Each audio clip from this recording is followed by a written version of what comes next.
Bonjour à tous, c'est le Barbu. Aujourd'hui, nous allons parler d'un sujet important et souvent peu évoqué, les interdictions dans les sites touristiques et comment elles peuvent contribuer à l'exclusion des minorités.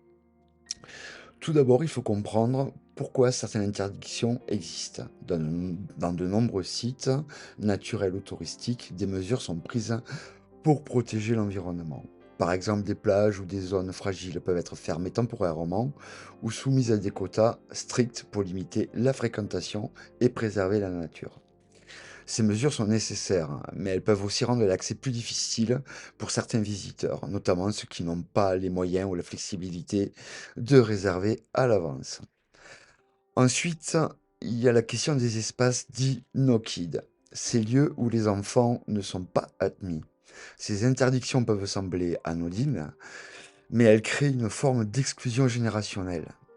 Elles privent certaines familles, souvent déjà marginalisées, de pouvoir profiter pleinement des loisirs et du tourisme. Ce type d'exclusion soulève un vrai débat sur le vivre ensemble et l'inclusion. Mais au-delà de ces interdictions légitimes ou discutables, il existe une exclusion plus insidieuse, celle liée aux discriminations raciales et sociales. De nombreuses études montrent d'ailleurs que dans les établissements touristiques comme les hôtels, restaurants ou plages privées, les personnes issues de minorités visibles sont souvent victimes de refus, de placements défavorables ou de prétextes pour les exclure. Pardon. Ces pratiques sont malheureusement fréquentes et contribuent à renforcer les inégalités d'accès aux loisirs et aux vacances. Par exemple, dans certaines régions, un tiers des plages privées testées pratiquent une forme de discrimination raciale, en éloignant les personnes racisées du front de mer ou en leur refusant l'entrée.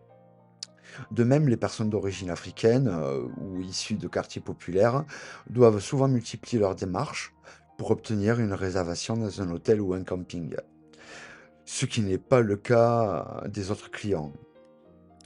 Donc ces exclusions ont des conséquences lourdes, hein. Elles accentuent la fracture sociale et raciale. Elles privent des populations entières de l'accès à la culture, hein, à la nature et au repos, et génèrent un sentiment d'humiliation et d'injustice d'ailleurs. Alors que faire pour un tourisme plus inclusif? Il est essentiel de sensibiliser et de former les professionnels du secteur à la lutte contre les discriminations. Les autorités doivent aussi contrôler et sanctionner les établissements qui pratiquent l'exclusion, hein. Par ailleurs, développer des politiques d'accès universel avec des tarifs solidaires ou des quotas pour les publics fragiles, hein, peut aider à réduire ce genre d'inégalité, hein. Enfin, il faut valoriser la diversité dans la communication touristique et est un levier puissant en fait, hein, pour changer les mentalités à la base.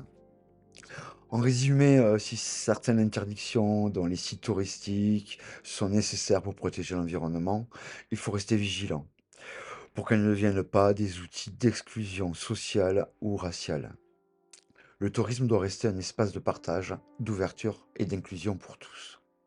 Merci d'avoir suivi cette vidéo et n'hésitez pas à partager vos expériences ou vos réflexions en commentaire. Abonnez-vous pour d'autres analyses sur les grands sujets de société et à bientôt. C'était le Barbu.